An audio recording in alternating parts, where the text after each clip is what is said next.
Hello and welcome to the Dad Whisperer. I'm your host, Dr. Michelle Watson.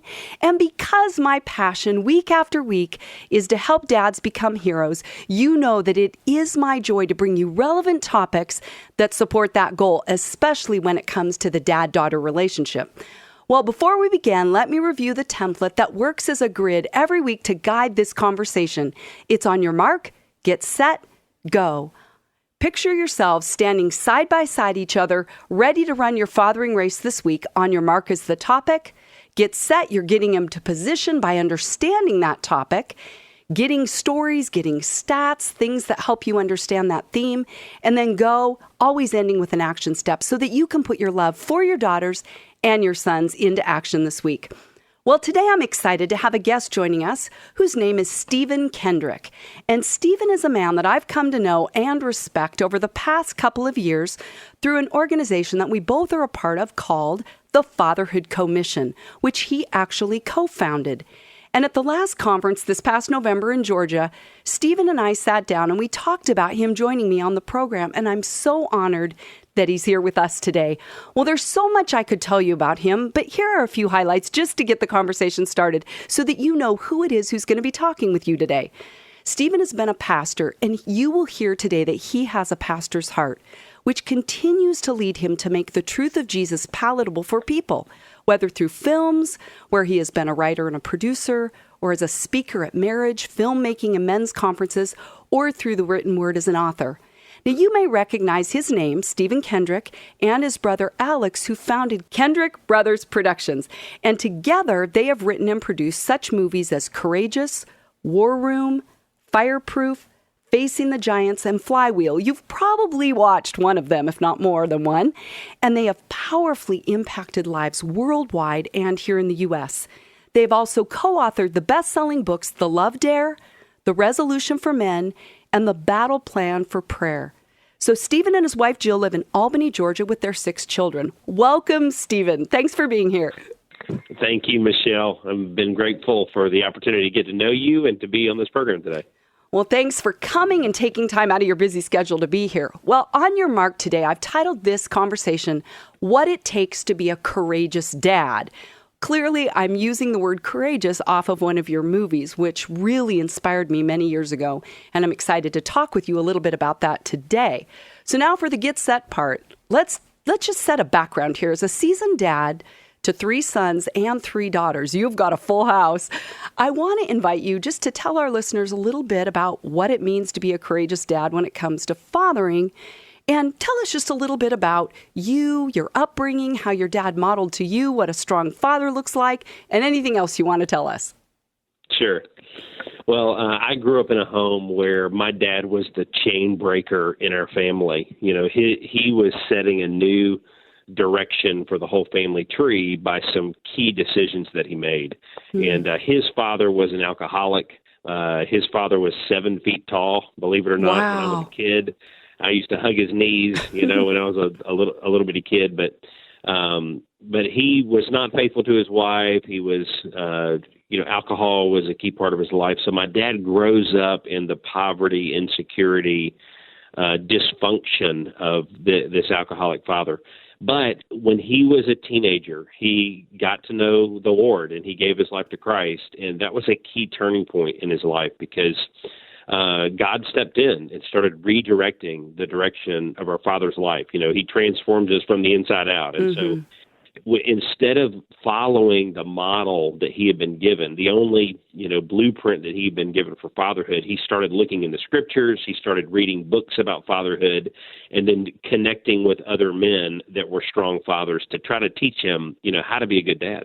And he also prayed. He's like, God, how do I do this? I don't know what I'm doing, And so I tell people I used to stumble upon my dad, not looking at pornography, but I literally would stumble upon him in different times on his knees, Wow. praying, saying, God, would you help me? And would you help our family?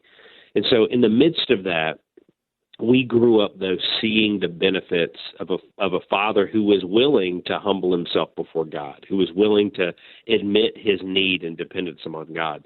And it translated into him making very wise decisions for our family, unselfish decisions for our family, and really courageous decisions, because he said, as for me and my house, we will serve the Lord. This is the direction we're going to go.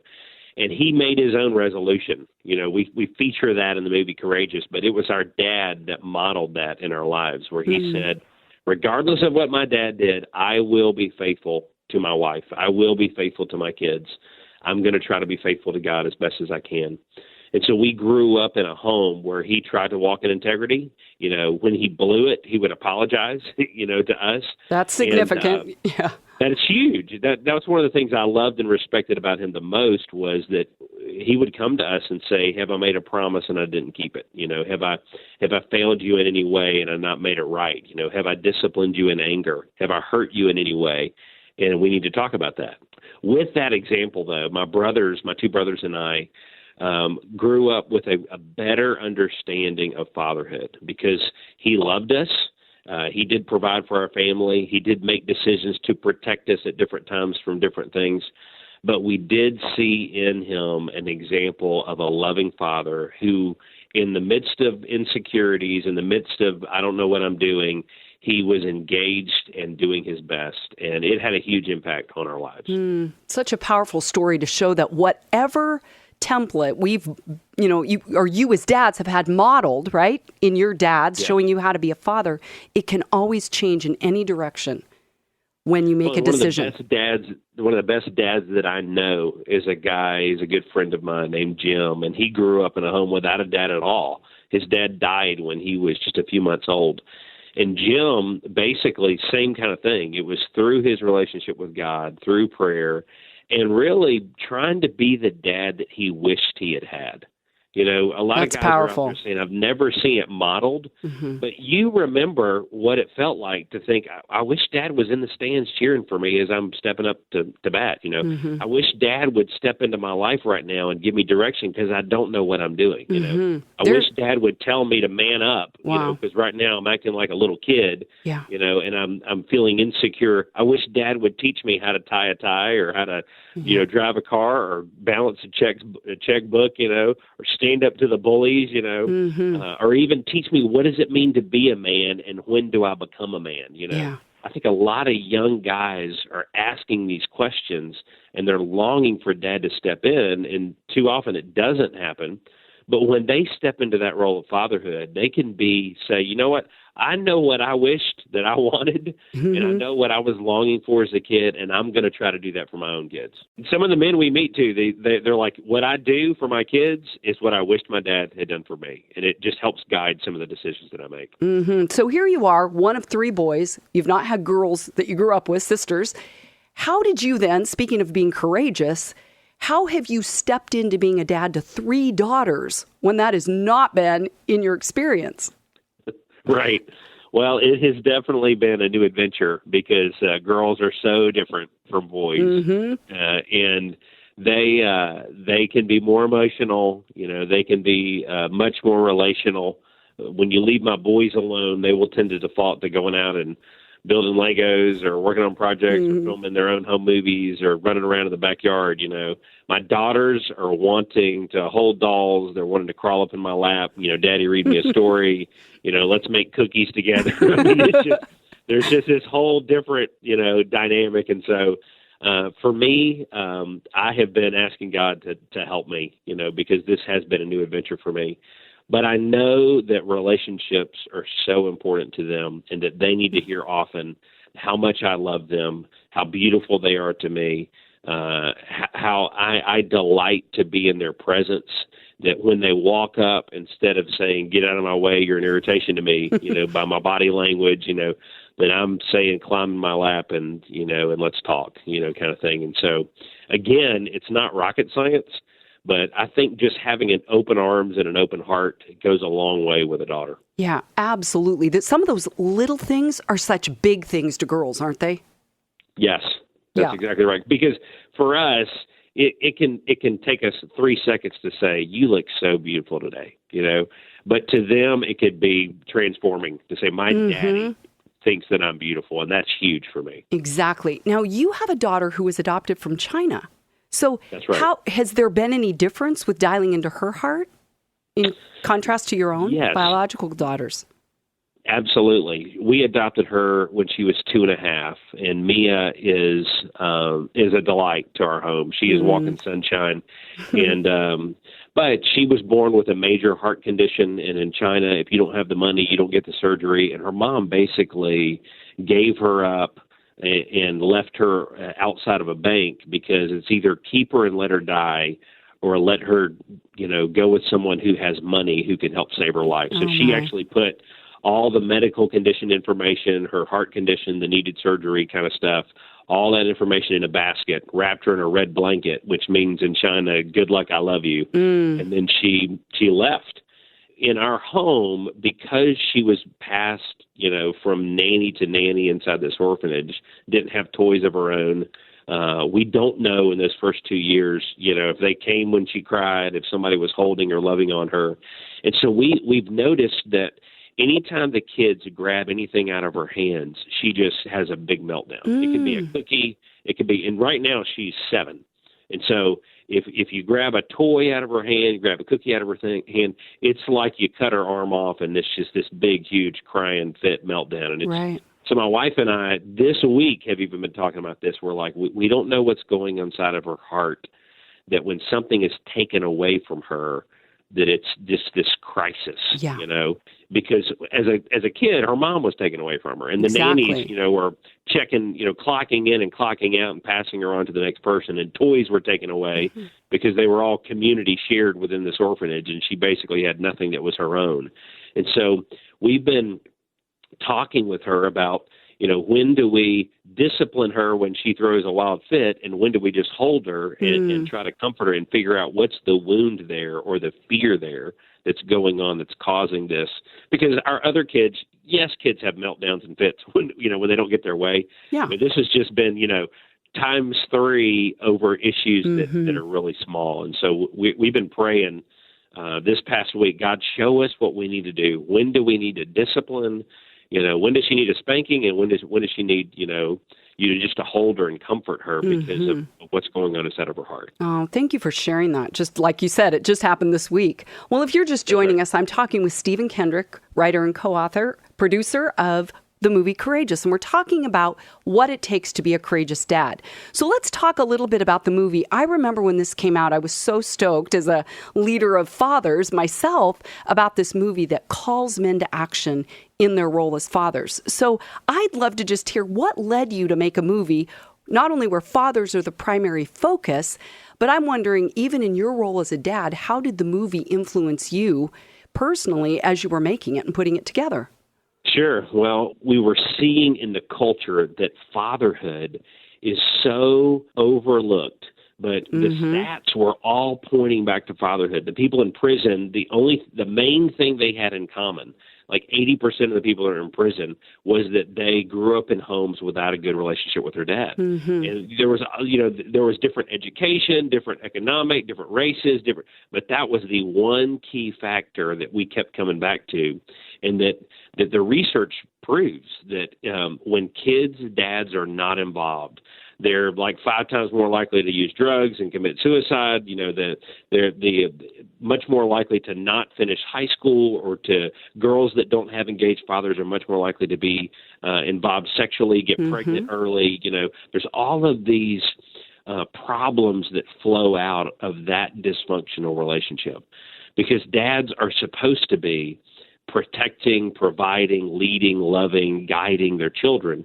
With all that in mind, Alex and I, my brother, were praying through, what does this next movie need to be about? And we just kept coming back to fatherhood. What would it look like if 4 or 5 different men from different fathering backgrounds started teaching one another and helping one another? And they made the decision, regardless of what my dad did, because everybody has an imperfect dad, but regardless of what my dad did, I am going to make the decision to love my wife, to love my children, to provide, protect, and be involved in their lives, and to model what it looks like to be a loving, involved father. And so Courageous, the storyline flowed out of that. We ended up making it about police officers because we could add some cool action in there in the process, But you watch and follow these different dads through the journey with their kids, and what it looks like for them to get involved and get engaged, because a lot of men are out there and they may have great relationships with their kids or no relationship at all, and they need encouragement to take that next step and to connect with their children at a deeper level, love them, speak truth into their life, and then model the way. Well, and I loved how in that movie, Stephen, there was, here's these dads that are a bit rough around the edges, but you could tell they had good hearts, and you walked us through this transformation process of them getting what it really means to walk out their love for their kids. Like, I remember one of the stories, isn't the guy named Mitchell? Adam Mitchell. And he adored his daughter, Emily, and then she gets killed by a drunk driver. He can't connect with his son, but I remember that being such a powerful part of the movie because you watch him change through his grief, through really getting what matters, knowing that you never know if that might be your last day with your child. And can you share, I remember, isn't he the one that came up with this resolution? You moved that into the storyline that way. Can you tell us about the resolution that you said was really birthed out of some things with your dad, and even tell people how they can get a copy of that if they want to have one at home that they live by? Sure. Well, that resolution is basically a commitment to move into a direction of doing everything that God's called you to be as a dad, everything that Scripture commands you to be as a dad and as a man. And it's really birthed out of what our dad did. He looked at the model of his father and he made the decision, I'm going to forgive him. Bitterness will tie a chain between your heart and the heart of the person that you're bitter with. And it basically will enslave you, in that relationship. But when we forgive, it can break that chain so that we can heal and then move on in towards a place of health. And so I tell people healing doesn't take place until forgiveness takes place. Mm-hmm. It's almost like this person in your past has shoved a knife in your side. And if you don't pull that knife out and forgive, you're going to continue 20, 30, 40 years from now be dealing with that wound because there's still a knife in your side, Mm-hmm. And so forgiveness is always benefiting us as much or more than the person that we're forgiving.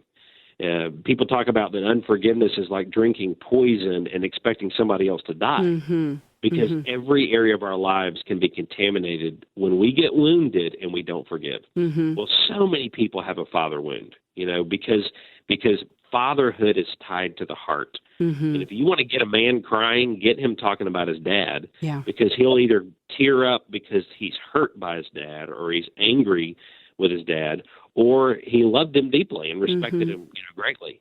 And so the same way with women, get people to talk about their dad, and it will reveal a lot about them as an individual, whether they adored and modeled, modeling their life around their dad, or they're trying to prove their dad wrong because he said they'd never amount to anything, whatever it may be. But so much of our lives are connected to that key foundational relationship. And we're not undermining at all the priceless role of moms. I'm just saying that culture oftentimes focuses in on motherhood, and moms get engaged and are connected with their children growing up, and dads so often in culture will disengage. And our culture does not strengthen and show godly, wonderful, healthy examples of fatherhood, usually in the news or the media or in movies. Yeah, sadly, I agree. And Stephen, I so appreciate you bringing up this point of forgiveness. And I think we want to point out that forgiveness is not something that says, I've forgotten what's happened, or it may still mean that you have boundaries in place with that person. But it means that you have let go, like you said, of the bitterness, of the resentment, handed it off to God so that you're able to get free. That's right. Basically, when we're not forgiving someone, we have thrown them into a little prison inside of our hearts. Mm-hmm. And we've said, you owe me, and you wounded me, and you hurt me, and I'm not going to let you out of this prison. I'm going to stay mad at you, and I'm going to continue to punish you by staying mad at you. And it doesn't hurt them. They go out and live the rest of their lives in freedom, in a sense, even though that what they did may have been wrong.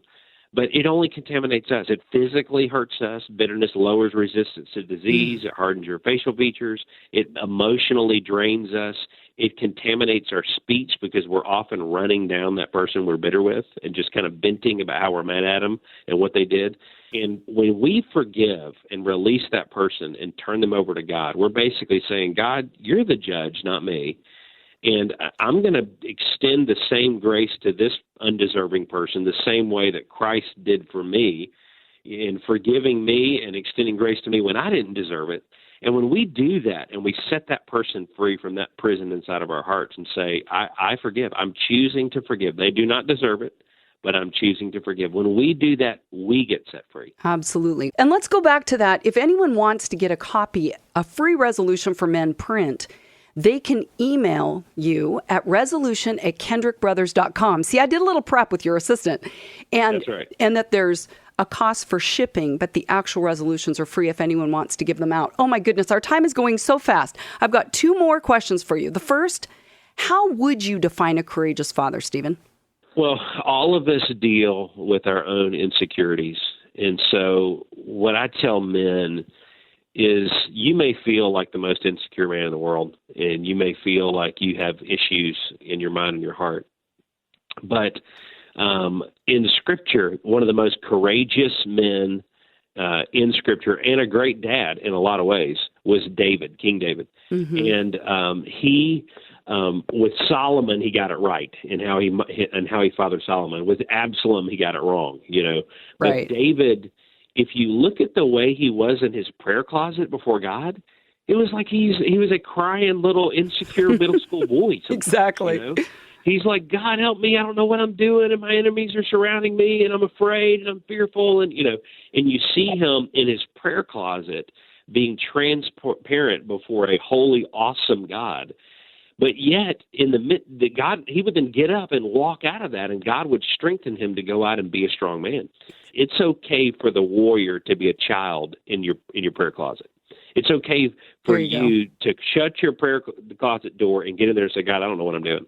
I have no idea how to have my daughter's heart. I have no idea how to better my marriage. I'm struggling with my work right now, And I've learned just to be completely transparent before God in prayer. And here's what happens. My sin that makes us fearful, sin makes men fearful and to disengage. I confess that to him in prayer, and he forgives me. My worry, which can make me fearful, assuming the worst of the future, I can pray through my worries and cast those cares over on God in prayer, and this peace comes over me. My confusion in my prayer closet, James 1:5 says, if you lack wisdom, ask God to give it to you, and he'll pour it out. I've seen many times, I'm like, I do not know what to do with my kids, in a business decision, with my own health or life or whatever it may be. And I'm laying it before God, and I've seen consistently, it's like he begins to download over the next few hours and days the direction I need to make that right decision. Yeah. So when I'm a boy in my prayer closet, it helps me to stand up then and walk out with forgiveness, with freedom, without the worry, with boldness that his Spirit provides, and to walk forward in love and to be the leader he's called me to be. Oh, I love that. So, I love that. Scripture is definitely a part of it, but I just say if you can just focus in on learning how to engage God in prayer, which actually the book, The Battle Plan for Prayer that we wrote, helps people to engage God effectively in prayer. And I'm not trying to pitch a book here, but I'm just saying that it's a resource. Yeah, it is a resource that men can use to learn, to teach them how to pray and pray effectively. Here's my last question for you. So I love ending with a go step. What would you say, Stephen, is one way that you would suggest dads this week put their love for their daughters into action in a courageous way? What would you say? That's a good question. I would say forgive your father if he has hurt you, because your bitterness with your own father will contaminate your relationship with your daughter. Oh, that is so good. That is so good. So all of us, have imperfect fathers. And if you have any anger and bitterness with your father, you may not realize it, but it is poisoning your relationship with your children. So forgive your dad. Make the decision. He doesn't deserve it, but make the decision that you are going to volitionally choose to let your dad out of that prison that's in your heart. He's been in there long enough. You've been angry long enough. You've vented about it long enough. It's time to forgive him. When you do that, it'll be this huge breakthrough in your heart. I mean, it's like taking the parking brake off of your life when you do that. Secondly, I would start praying for praying blessings over your kids. God, would you help my daughter to grow up in purity? Would you help her to know she's loved? Would you surround her with good friends? Would you prepare an awesome man for her to marry one day? Would you give her wisdom for her decisions? Would you give her favor with key people? Would you give her understanding in education? Would you protect her from harm? Just open up your heart and pray anything good you can think of. You just pray. I for love your daughter. this. Oh, this is so good. This will turn your heart towards her, and it will also get God involved in your fathering in your life. Okay. So well said. Stephen Kendrick, thank you for joining us today, letting dads know what it takes to be a courageous dad. You've spelled it out so clearly. If men aren't walking away with tools today, they're not listening. So thank you for joining us. It's been a joy to have you here. Thank you, Michelle. God bless.